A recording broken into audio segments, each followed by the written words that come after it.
여러분 안녕하세요. 반갑습니다. 오늘은 GI 16번째이자 마지막 시간입니다. 오늘은 콜로렉탈 캔서에 대해 다루겠습니다. 사실은 이 단원에 스몰 바울 캔서도 들어있는데 그거 먼저 보고요. 그 다음 콜로렉탈 캔서에 대해 자세히 보고 마지막으로 프록탈지아 퓨가스, 직장 통증에 대해 간략히 보고 마치겠습니다. 우선 첫 번째 주제가 소장암, 스몰 인테스틴 캔서인데 이걸 뭐 자세히 공부해 보시거나 케이스 보신 적이 없으시죠? 저는 사실 소장에 생긴 종양을 본 적은 있는데 그게 뭐 칼시노마는 아니었고 이제 프라이머리 오리진한 그런 캔서는 아니었고 이제 림포마였거든요. 그래서 만약에 소장 종양이 시험에 나온다면은 뭐 림포마 나올 수도 있을 것 같고 아니면 소장에 칼시노이드 튜머 같은 게 생길 수가 있어요. 이제 이런 게 USML에는 종종 나오는 편입니다. 근데 제가 국시에서 소장암 나온 거 한 번도 본 적이 없는 것 같아요. 어쨌든 소장에 종양이 생기는 걸 의심하게 되는 상황은 자꾸 반복적으로 배에 통증이 생긴다든지 그런데 뭐 IBD 같지는 않고 아니면은 뭐 IBD나 아니면은 이전 수술 병력 같은 게 없이 장에 obstruction이 생겼다든지 아니면은 성인에서 인투서셉션이 생겼다든지 그 인투서셉션은 보통 이제 그 리딩 포인트가 있어야 되거든요. 근데 애들한테는 잘 생기죠.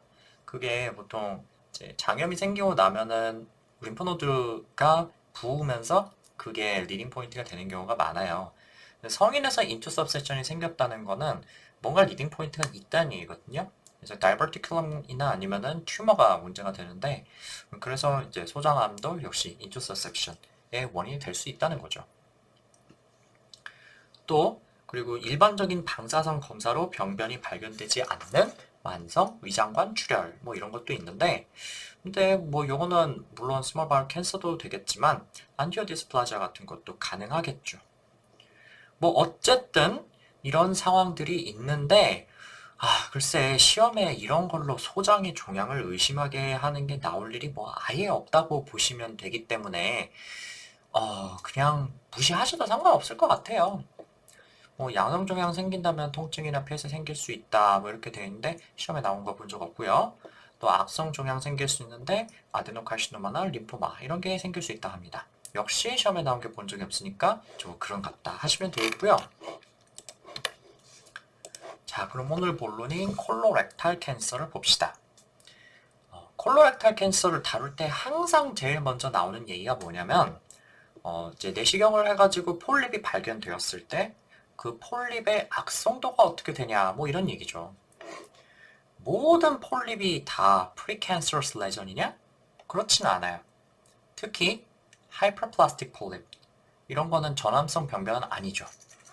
그래서 아데노마투스 폴립 중에서도 일부만이 암으로 진행하는데요. 이 아데노마투스 폴립의 리스크 스트래티피케이션은 종종 나오기 때문에 좀 기억해 두셨으면 좋겠어요. 아데노마투스 폴립은 조직학적 유형에 따라 가지고 크게 세 가지로 나뉘는데 튜뷸의 모양을 하고 있는 튜뷸러 아데노마 그리고 빌라이 같은 구조물들이 자라나온 형태인 빌러스 아데노마 그리고 두 가지의 모두 모양을 갖고 있는 게 튜뷸러 빌러스 아데노마입니다. 슬라이드를 좀 보면서 얘기를 할까요? 요게 어찌 보면은 생긴 게 좀 비슷해 보이는 것 같기도 한데 이걸 어떻게 구별할까요? 이렇게 생각하시면 됩니다. 튜뷸러 아데노마는 이렇게 덩어리가 경계가 져져 있으면은 그 안쪽으로 글랜드가 파고 들어가는 형태로 생긴 거라고 보시면 돼요. 그래서 콜론의 노멀 뮤코사 스트럭처가 어떻게 되는지 한번 생각해 보세요. 콜론은 월이 평평하죠. 거기 뭐 빌라이 같은 구조물들이 있지는 않아요. 근데 거기서 안쪽으로 깊숙하게 글랜드가 파고 들어가는 형태로 생기는 거죠. 그리고 그 글랜드들에서 물질이 분비가 될 텐데 그 물질가 분비되는 그 길, 그거를 우리가 튜뷸이다 이렇게 얘기를 하는 거예요. 그래서 이 튜뷸러 아데노마는 정상 콜론의 뮤코사 스트럭처를 상당히 닮아 있습니다. 근데 빌러스 아데노마는 조금 다릅니다. 여러분, 대장에 원래 빌라이 있나요? 없죠? villi는 원래 스몰 바울의 발달에 있는 구조물이고 스몰 바울의 표면적을 넓히기 위해서 아주 작은 털들이 무수히 많이 자라 있는 걸 말하죠. 요것도 그렇게 생각하시면 됩니다. 요 왼쪽 위를 보실게요. 이렇게 하나하나가 빌라이가 이렇게 자라난 거라고 보시면 돼요. 요 오른쪽 위에 있는 구조물도 마찬가지예요. 빌라이가 이렇게 자랐고 이렇게 자랐고 여기도 빌라이가 이렇게 자랐고 이렇게 자랐구나 이렇게 생각하시면 돼요. 근데 이런 것들이 굉장히 많이 생기기 때문에 그 사이사이 공간이 마치 아까 봤던 것 같은 튜뷸 아니면은 글랜드랑 닮아있지 않나?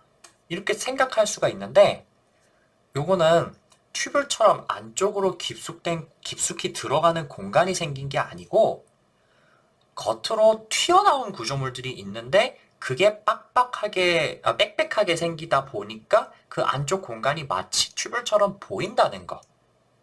이렇게 생각하시면 되고요. 그래서 사실은 이 슬라이드 볼 줄 알면은 사실 얼마든지 이거 그냥 아실 수가 있는데 USMLE 스텝 1이 아니라면은 요거를 튜뷸러 아데노마냐, 빌러스 아데노마냐 이거를 슬라이드 보고 구별하는 문제는 거의 안 나온다고 보시면 돼요. 저는 사실 한 번도 본 적이 없어요. USMLE 스텝 1에서도 사실 본 적 없는 것 같아요.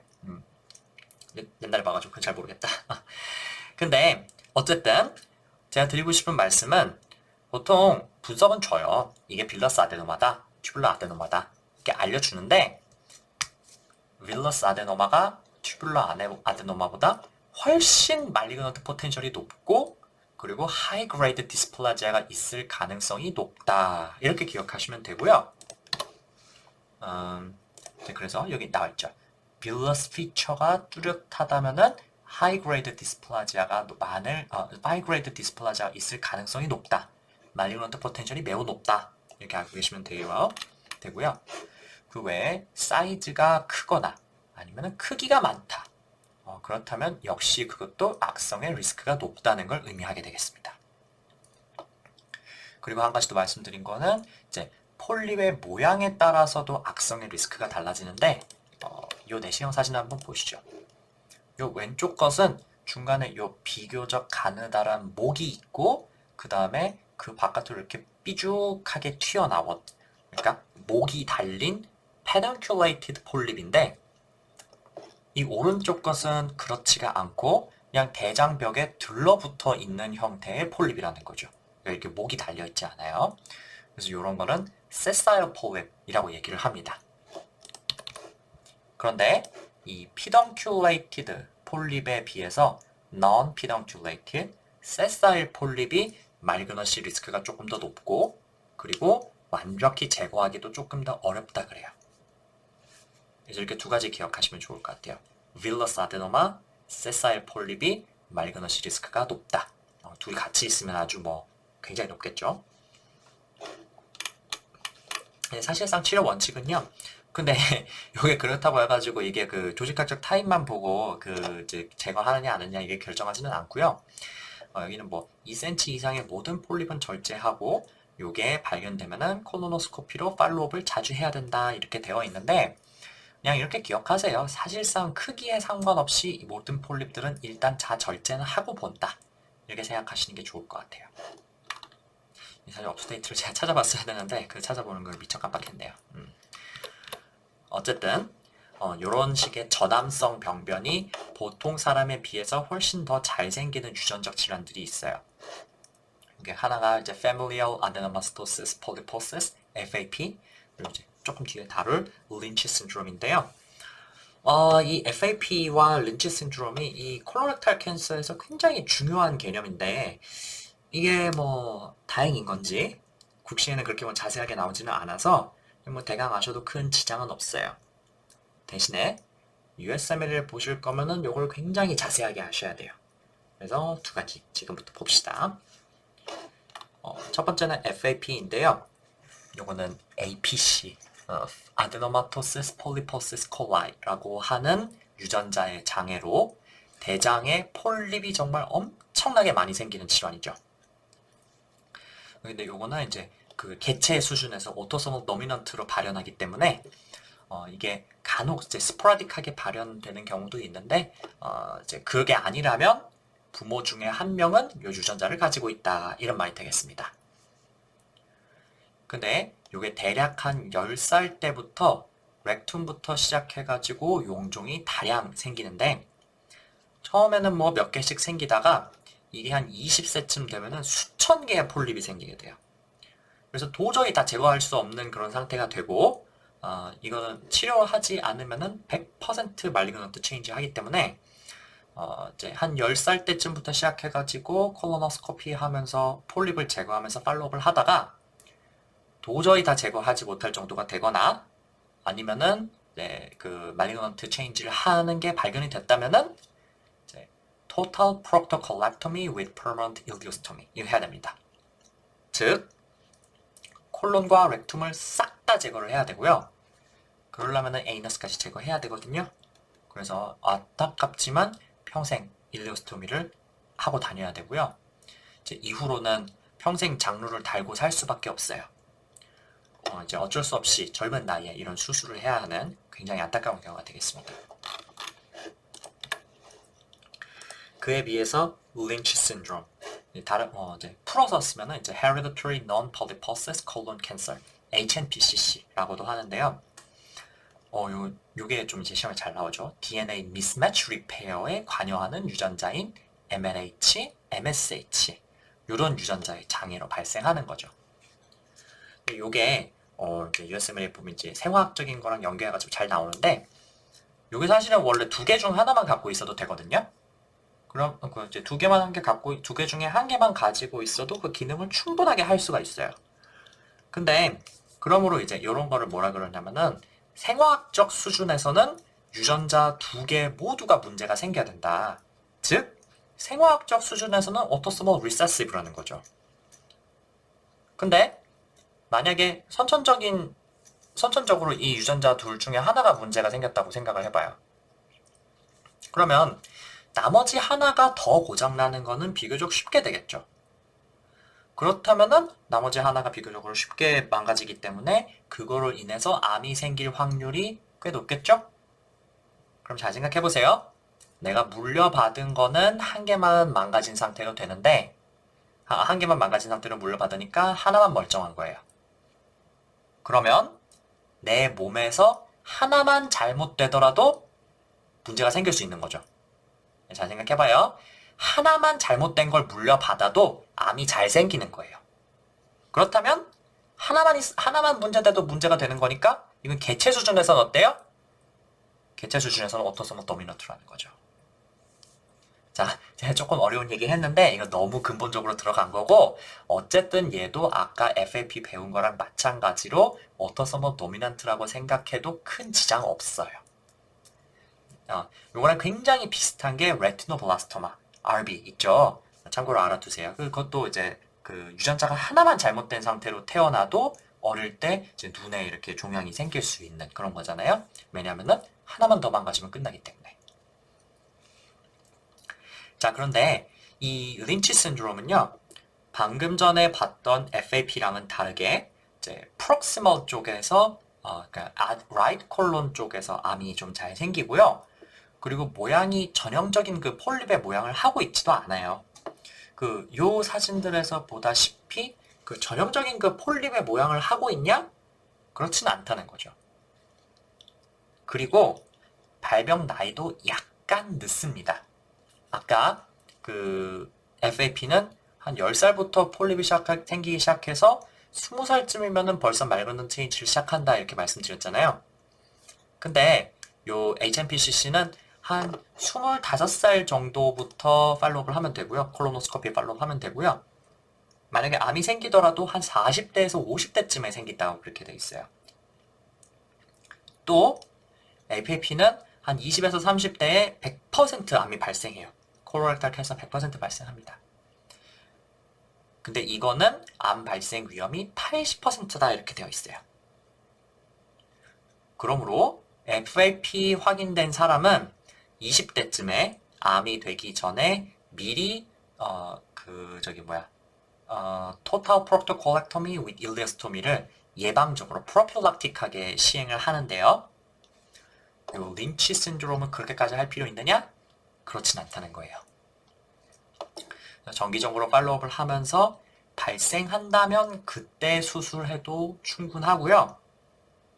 그리고 요거는 같은 나이대에 발생한 스포라딕 캔서보다는 예후가 조금 더 좋다 이렇게 되어 있습니다.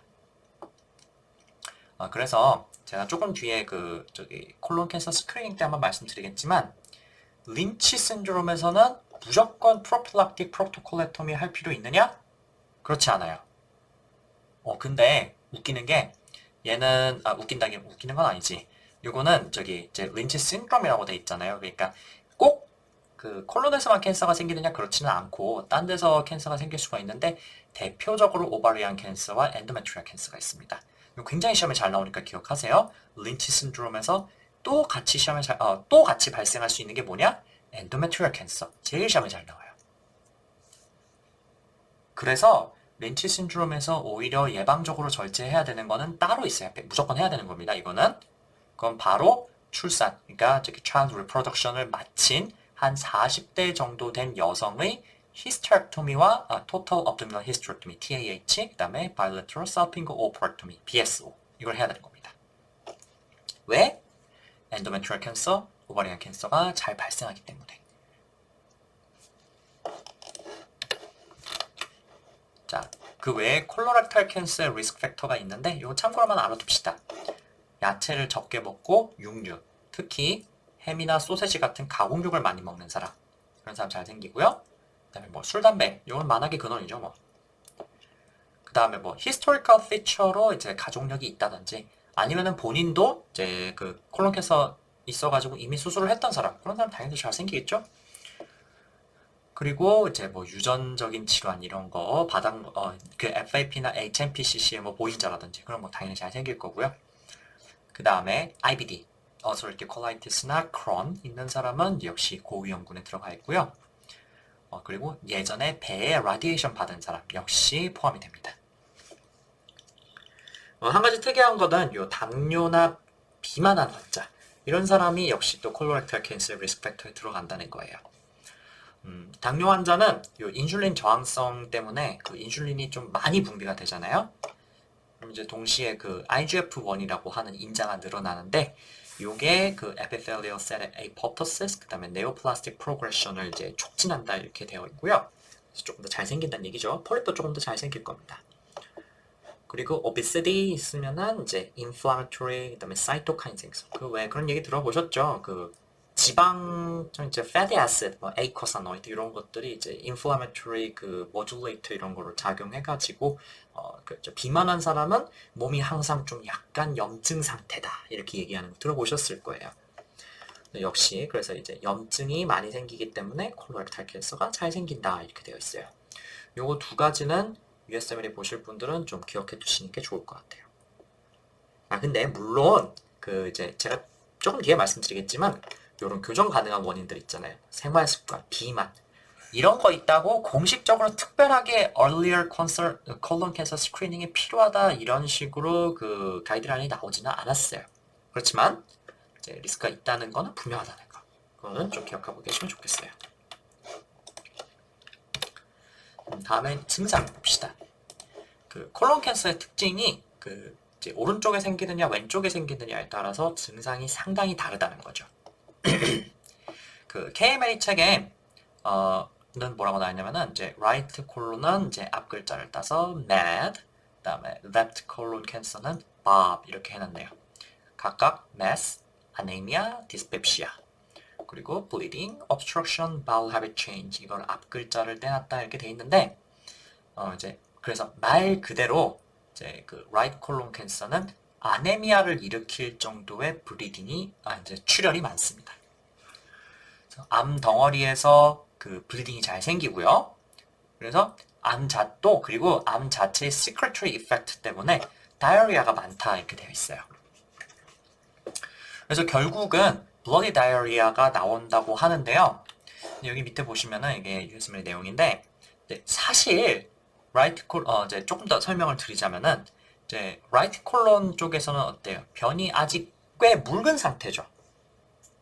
그래서 혈액이 블리딩이 나온다 하더라도 그게 변에 골고루 섞이게 돼요. 그래도 어때요? 상당히 희석되게 되겠죠. 그래서 그 변 자체가 막 우리 눈으로 보기에 막 빨갛게 보이고 그러는 건 잘 없다 그래요. 이제 overt, visible hematochezia rectal bleeding으로 나오는 경우는 잘 없다 이렇게 되어 있습니다. 그렇지만 어쨌든 이제 블리딩 양 자체는 많아요. 그래서 아네미아가 흔하고요. 그리고 그 아네미아, 특히 이제 아이런 디피션시 아네미아가 많고요. 근데 이제 덩어리가 웬만큼 커져도 이게 obstruction을 일으키지는 않습니다. 그래서 증상이 생길 때쯤에 이제 그러니까 obstruction에 의한 그런 증상들 그런 게 생겼다는 얘기는 이미 덩어리가 매우 매우 커져가지고 그 부드러운 변조차도 더 이제 그 뚫고 지나가기가 어려워진 상태다 이렇게 생각하실 수가 있겠습니다. 근데 비해서 그 레프트 콜론 어떠냐면은 물론 블리딩이 있지만은 이게 그 그로스 블리딩으로 이제 나와가지고 변이 딱딱한 변 그 표면에 이렇게 막 블리딩이 이제 묻어가지고 같이 나온다든지 그런 게 좀 있어요. 그런데 그게 실제 아이런 디피션시 아네미아가 올 정도로 심한 블리딩이냐? 그거는 조금 적다 그래요. 그렇지만 이때는 변이 이미 딱딱해진 상태이기 때문에 변이 이미 덩어리를 형성하고 있다는 얘기죠. 그래서 이제 변의 표면에 혈액이 묻어 나온다든지 아니면 어쨌든 간에 이제 블리딩이 완전히 섞이는 거는 아니고 어느 정도 이제 눈에 보일 정도로만 이렇게 퍼져 있다는 그런 거죠. 그래서 그 visible bleeding을 확인하기는 이게 오히려 더 쉽다 그래요. 그리고 변이 굉장히 딱딱한 덩어리가 됐기 때문에 암 덩어리가 조금만 커도 이 mechanical obstruction을 일으키기가 훨씬 쉽습니다. 그래서 그 저기 mechanical obstruction에 의한 crampy, colicky pain, 그다음에 change in bowel habits, 변비를 일으킨다는 얘기죠. 뭐 이런 거를 하기 훨씬 쉽고요. 당연히 화장실에서 변도 잘 안 나오고, 그다음에 뭐 변도 가늘어지고, 잔변감도 남고 이런 것들이 나타나게 됩니다. 그리고 렉탈 블리딩은 렉탈 튜머는 어때요? 레프트 콜론이랑 좀 비슷한데 오히려 조금 더 극단적으로 나타나는 형상이 되겠죠. 그래서 이렇게 그 콜론 캔서는 종양이 오른쪽에 생기냐 왼쪽에 생기냐에 따라서 증상이 상당히 다르고 이게 시험에 잘 나오는 편이기 때문에 구별할 수 있도록 잘 기억해 두시는 게 좋겠습니다.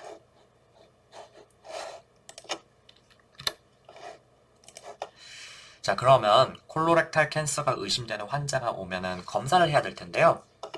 여기 뭔가 굉장히 많이 적혀 있는데 이거 뭐 다 기억하실 필요는 거의 없고요. 이게 기억하시는 건 이 정도만 좀 보십시다.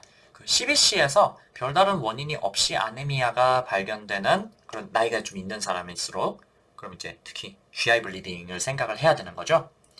그리고 이제 나이가 많은 사람한테서는 이제 말그넌시에 의한 블리딩을 꼭 감별해야 하게 되기 때문에 가장 먼저 해야 될 것은 뭐냐? 콜로노스코피다. 기억하시면 되겠고요. 그리고 이제 콜로렉탈 캔서의 튜머 마커인 이제 칼시노 엠브리오닉 안티젠 CEA 이런 거를 이제 검사 같이 해보는 것도 좋겠다. 이런 것도 기억해 주시면 좋겠고요. 제일 중요한 검사는 어쨌든 콜로노스코피를 통한 조직 검사가 되겠고요. 이후에 스테이징을 위한 검사로 업도미널 CT, MRI, IVP 이런 거를 검사를 해볼 수가 있겠습니다. 자, 그 다음에 중요하고 시험에 자주 나오는 게 이렇게 증상이 의심되는 환자뿐만이 아니라 그 암은 이제 조기 발견하는 게 중요하니까 스크리닝 콜로노스코피를 할 수가 있죠.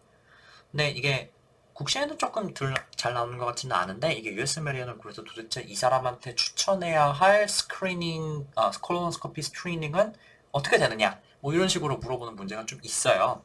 그래서 안타깝지만 요 다음에 나오는 내용은 조금 외울 필요가 있습니다. 그래서 이거 굉장히 컴프레hensive하게 준비했는데 USML은 진짜 이거 다 나오거든요.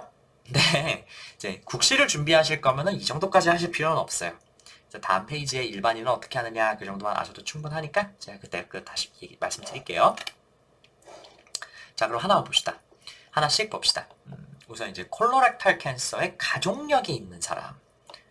근데 이제 여기서 가족력이라 함은 first degree relative. 그러니까 부모 아니면은 같은 부모를 둔 형제 자매. 여기까지만 얘기하는 거고요. 이 사람들이 60세 이전에 발병을 했다든지 그러면 그런 사람은 한 명만 있으면 되고 아니면은 어쨌든 나이에 상관없이 발병한 사람이 2명 이상이든지. 그렇다면은 이제 언제부터 스크린ing을 시작해야 되느냐? 조금 더 일찍 해야 되는데 40세에 시작을 하든지 아니면은 이제 만약에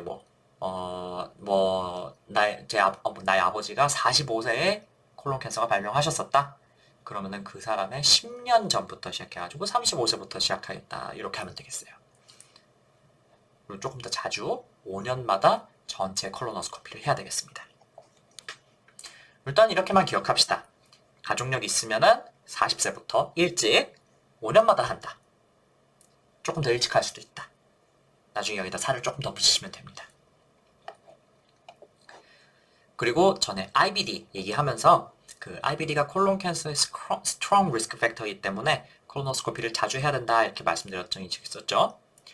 근데 그렇다고 이제 진단된 시점부터 바로 할 필요가 있냐 그런 정도까지는 아니고 이제 IBD 발병한 후 이제 8에서 10년 뒤 또는 left 콜론만 involved 되어 있으면은 12에서 15년 정도로 조금 더 천천히 해도 되는데 어쨌든 대략 한 IBD 발병 시점부터 대략 한 10년쯤 뒤부터 콜로노스코피를 시작하면 되겠고 대신에 한번 시작하면 자주 해야 돼요. 1에서 3년마다. 보통 사람보다 상당히 자주 하는 거죠. 그렇게 이제 좀 자주 콜로노스코피를 해야 된다. 기억하시고요.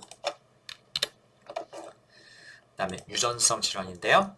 전 Familial Adenomatosis Polyposis FAP 환자 상당히 빨리 발병한다고 했죠. 그래서 한 10살쯤에 콜로노스코피를 시작을 하고 매년 검사해야 됩니다. 그러면서 폴립은 이제 보이는 대로 다 제거를 해주는데 그러다가 한 20대쯤 되면요. 이제 이게 하이 그레이드 디스플라지아 수준이 되든지 아니면 진짜 콜로레ክ탈 캔서로 될 수도 있어요. 또는 폴립이 너무 늘어나서 도저히 다 제거를 할 수가 없게 되든지 블리딩이 심해진다든지 뭐 이렇게 되는데요. 그때는 어떻게 해? Total proctocolectomy with ileostomy, permanent ileostomy 해줄 수밖에 없겠습니다. 그렇지만 그래서 이게 10살 때부터 이제 폴립 생긴다고 바로 수술을 하느냐? 그거 너무 좀 그렇잖아요. 그래서 이제 한 20살 정도까지는 냅두고 한 20살 초반쯤에 이렇게 도저히 견딜 수 없는 상태가 되면은 그때쯤에 수술을 하면 된다. 이렇게 기억하시면 되겠습니다. 그리고 사실 요 FAP는 그 upper GI 트랙에도 튜머가 생길 수 있기 때문에 그쪽에도 regular surveillanc를 해줘야 되겠습니다. 그 다음에 린치 신드롬 환자는 요거보다 사정이 조금 나아요. 그래서 요건 한 20대 초반부터 1에서 2년마다 콜로노스코피를 하면 되고요. 조금 전에 말씀드렸다시피 요거는 프로필락틱 프록토콜렉토미를 미리 다 할 필요는 없어요. 1, 2년마다 애니얼 콜로노스코피를 하면서 암이 생기면은 그때 수술해주면 돼요. 그렇지만 오히려 그것보다는 특히 여성 출산을 마치고 40대쯤 됐으면은 그 다음에 TAH, BSO를 해줘야 된다. 이게 더 중요하다는 겁니다. 오히려 시험이 이렇게 나올 수가 있어요. 이 사람한테 뭐 예방적으로 해야 되는 처치는 그러면서 1번 토탈 프록토콜렉토미, 2번 TAH, BSO. 그러면 2번 찍어야 되는 거죠. 왜냐? 프로필락틱 프록토콜렉토미는 반드시 하는 것은 아니기 때문에. 그래서 만약 이런 것에 전부 해당하지 않는다면 USPSTF 기준으로는 50세, 그 다음에 ACS 기준으로는 45세부터 스크리닝을 시작한다 이렇게 되어 있고요. 요거는 이제 스크리닝 방법은 이제 FOBT, 대변 자멸 검사를 1년마다 하든지 아니면은 콜로노스코피를 10년마다 하든지 아니면 플렉서블 시그모이드스코피를 5년마다 하든지 아니면은 요런 것들을 조합해서 하든지 이런 방법이 있겠습니다.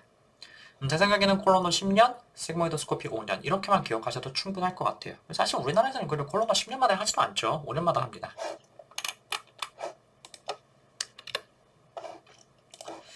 그래서 이렇게 콜로노스코피에서 캔서의 존재를 확인하면 이후에 수술 전에 스테이징이나 아니면 다른 검사를 또 해야 될 텐데요. 우선 이 튜머 마커인 CEA 요거는 그 자체를 유용한 진단적 가치가 있는 거는 아닙니다.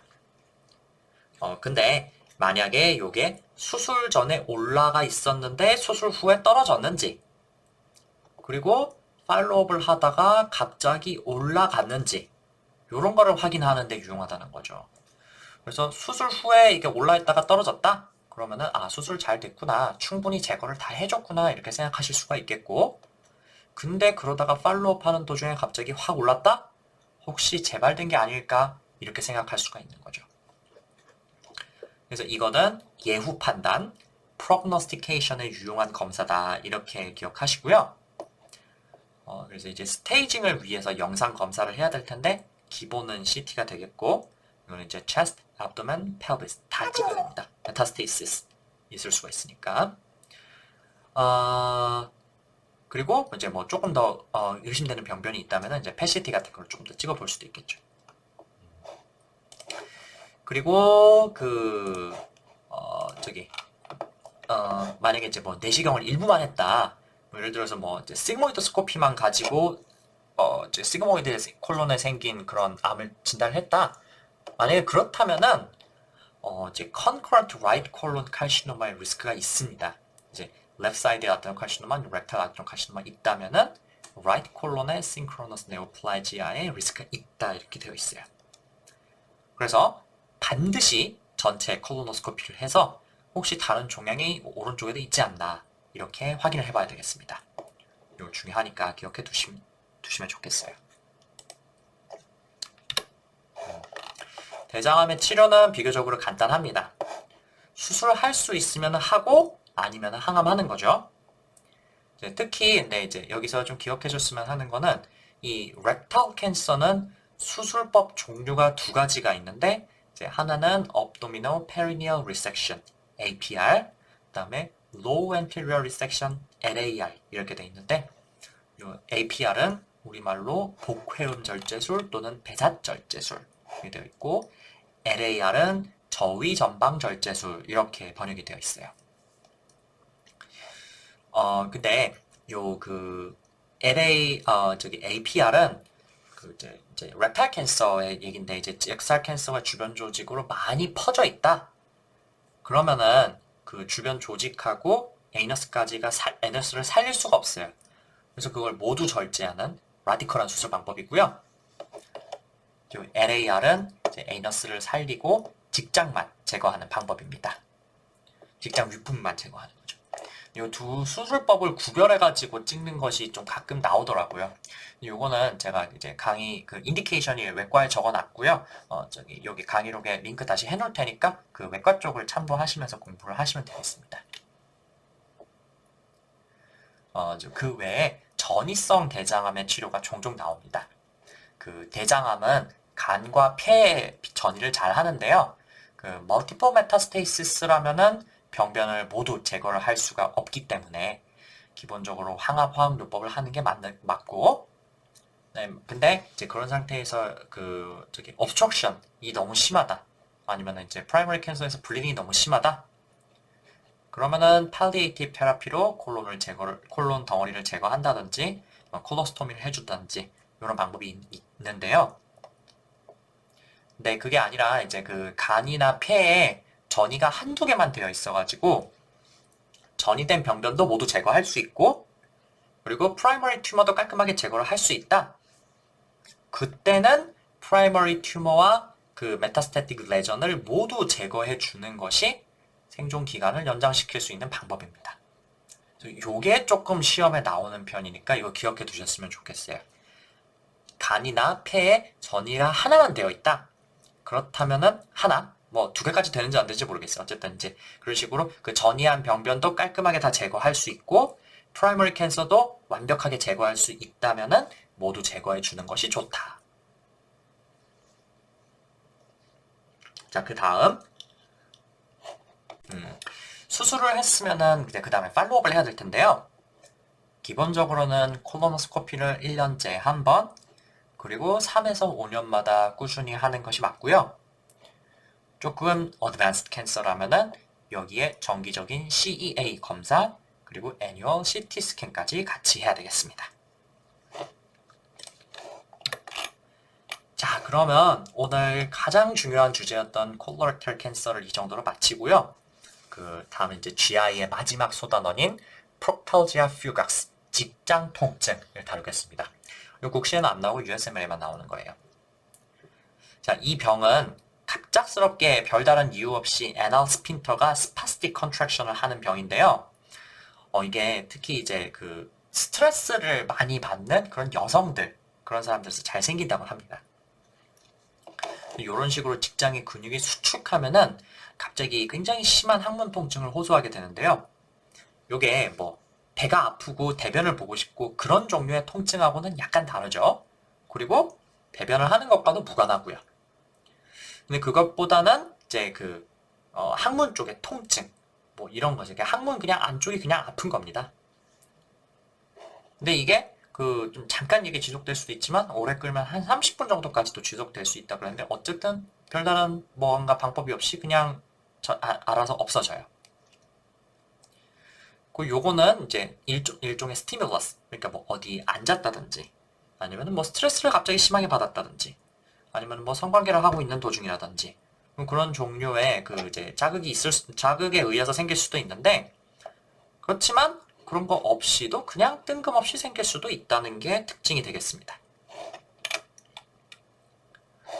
그래서 이런 증상을 호소하는 환자는 일단 DRE를 해봐야 될 텐데요. DRE 상에는 통증 호소가 전혀 없고 그냥 정상으로 나온다는 거. 그리고 이외에 다른 검사를 해도 다 정상으로 나온다는 게 특징이 되겠습니다. 그래서 이것저것 검사를 다 해봤는데도 불구하고 뭐가 나오는 게 없다. 그렇다면 Diagnosis of Exclusion으로 이제 그 프록탈지아 퓨각스를 진단을 할 수 있게 되고요. 치료는 Reassurance and Observation 이게 기본입니다. 스트레스 상황에서 잘 생기기 때문에 그 과도한 스트레스를 받지 않도록 해주는 게 좋겠죠. 그렇지만 자꾸 증상이 생기는 사람한테서는 근육을 좀 풀어줄 수 있는 나이트로글라이세린 크림, 또 이제 바이오피드백 테라피 이런 걸 해주는 게 도움이 될 수가 있겠습니다. DDX는 콕시다이니아 꼬리뼈 통증인데요. 요거는 트라우마가 생겼다든지 그래가지고 이제 콕식스에 프랙처가 생겼다든지 그럴 때 생길 수 있는 통증인데 요게는 감별 포인트가 진짜 이거는 뼈가 다친 거거든요. 그래서 뼈 부분에 프랙처가 생겼으니까 누르거나 만지면 아플 거고 그리고 앉을 때마다 아프겠죠. 근데 그에 비해서 프록탈지아 퓨각스는 보통 이제 신체 검사가 정상이고 누르거나 했을 때는 통증이 잘 없다. 그리고 앉을 때 통증이 생길 수도 있겠지만 그렇다고 앉거나 만질 때마다 아픈 건 아니다. 이게 차이가 되겠습니다. 자, 그럼 이렇게 GI가 끝나네요. 그 강의가 16개 나와가지고 생각보다는 짧게 끝나기는 했는데 뒤에 헤파톨로지가 있다는 거. GI 강의 어떠셨어요? GI는 랩을 막 외우고 그렇다기보다는 특징적인 historical feature나 아니면 특징적인 아주 증상 호소 요런 걸로 감별을 하고 임프레션을 딱 잡아야 되는 게 많이 나와서 성향에 따라서는 조금 어려울 수도 있었을 것 같아요. 근데 그렇지만 대체로 국시에서 아주 어렵게 나오는 단어는 아니기 때문에 키포인트들을 잘 기억해 두면은 GI가 그렇게 크게 발목 잡는 과목은 아니라고 생각됩니다. 그래서 제가 말씀드렸던 거 중심으로 공부를 해주시면 좋을 것 같고요. GI 공부하느라 정말 수고 많으셨어요. 저는 일주일 정도 쉬고 다음 주에 다시 헤파톨로지로 찾아뵙겠습니다. 들어주셔서 감사합니다.